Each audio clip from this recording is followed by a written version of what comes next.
Oui, merci Madame la Présidente. Depuis tout à l'heure, on entend à peu près les mêmes choses et les mêmes explications.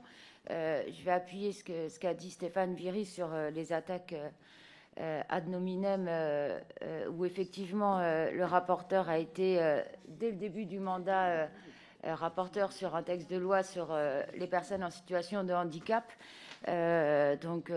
Merci quand on fait des attaques, de se renseigner avant de les faire.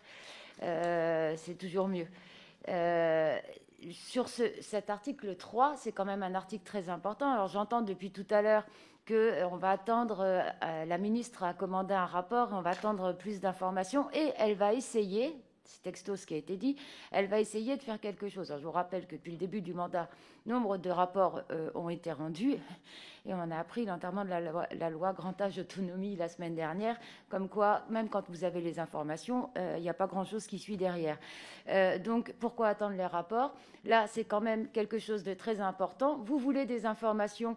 Il y a un rapport d'information sur la psychiatrie qui a été rendu en 2019. Vous avez beaucoup d'informations dedans, dont la chose principale, c'est le besoin de rencontres physiques entre les personnes souffrant de troubles psychiques avec d'autres personnes. Arrêtons de les stigmatiser, de les mettre de côté. Il faut rencontrer ces personnes, il faut voir leur milieu dans lequel ils vivent. Vraiment, cet article 3 est un article très important. Je vous demande de ne pas le supprimer pour prendre en compte ces personnes, pour qu'ils puissent vivre de manière digne dans notre pays.